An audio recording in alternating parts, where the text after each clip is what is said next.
మట్టిని అడ్డదిడ్డంగా తవ్వేసుకుంటున్నారన్నటువంటి వార్తల్ని స్థానిక ఎడిషన్స్లో రాసుకొస్తున్నారు. జ్యోతిలో అక్రమ మట్టి తవ్వకాలకు పత్తిపాడు నియోజకవర్గం అడ్డాగా మారింది. అధికారం అండగా నాడు వైసీపీ ప్రభుత్వంలో ముఖ్య నేత బరితెగిస్తే ఆ పాత్రలో కూట ముఖ్య నేత చేరారు. ఇప్పుడు మట్టి మేతలో ముఖ్య నేతల బంధువుల పాత్ర సూత్రధారులు కావడంతో అధికారులు అక్రమాలకు కళ్ళప్పగించి చూడడానికి పరిమితమయ్యారు.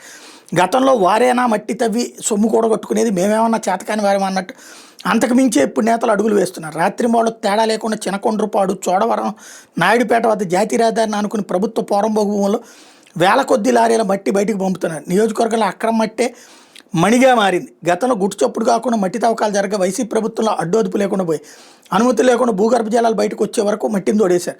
ఇప్పుడు టీడీపీ ముఖ్య నేతలను ప్రసన్నం చేసుకుని అదే దారిలో మట్టిని బొక్కుతున్నారు. ఇందులో గత వైసీపీ హయాంలో చక్కెర తిప్పిన నాయకులు సైతం ఉండడంతో ప్రజలు ఆశ్చర్యం వ్యక్తం చేస్తున్నారు. మైనింగ్, రెవెన్యూ, పోలీసు అధికారులకు అక్రమ మట్టి తవ్వకాలు కనిపించడం లేదు. అధికారులు మామూలు మత్తుల్లో నిద్రపోతున్నారని వాదన బలంగా వినిపిస్తుంది. ప్రతి నెల ఆయా శాఖలకు అందాల్సిన మొత్తం వాళ్ళకి అందుతుండటంతో పాటు అధికార పార్టీ నేతల ఆదేశాలు కూడా ఉండడంతో వాళ్ళు అటువైపు కన్నెత్తి చూడడం లేదు. నియోజకవర్గ ముఖ్య నేత బంధువుకు అక్రమ మట్టితో భారీ ముడుపులు ముఠ చెప్తున్నట్టు బహిరంగంగా చర్చ జరుగుతుంది. కూటమి ప్రభుత్వం ఏర్పడిన తొలి రోజుల్లో కొందరు పార్టీ నాయకులు ఆర్థికంగా బలోపేతం కావడం కోసం పత్తిపాడు మండలం చినకొండ్రపాడు వద్ద కొంత భూమిని తీసుకుని మట్టి తవ్వకాలు మొదలుపెట్టారు. రోజుకి ఎంతైనా తవ్వుకొని మాకు మాత్రం రోజుకి ఎంత మొత్తంలో ముడుపులు ముట్ట చెప్పాలంటూ ముఖ్య నాయకుడు బంధువు నుంచి ఆదేశాలు రావడంతో అక్రమ మట్టి తవ్వకాల్లో అనుభవం లేని స్థానిక నాయకులు చేతులు కాల్చుకున్నారు. ఆ తర్వాత అక్రమ మట్టి తవ్వకాల్లో ఆరితేరిన వాళ్ళకి బాధ్యతను అప్పచెప్పారు.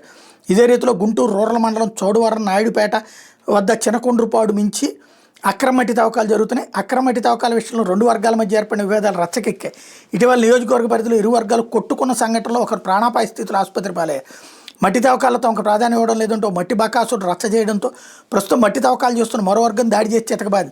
అంతేకాకుండా చినకొండ్రపాడు వద్ద మట్టి మాఫియాకు స్థానికులకు గొడవలు జరగడం, ఆ పంచాయతీ పోలీస్ స్టేషన్ రావడం, స్థానికులు బుజ్జిగించి పంపించడం కూడా జరిగింది. ఇంత బరితెగించి జరుగుతున్నటువంటి సందర్భంలో ఇప్పుడు వార్త అయితే సిటీ ఎడిషన్లో రాశారు. అదే ఇదివరకు అయితే కనుక జనరల్ ఎడిషన్లో రాసేవాళ్ళు.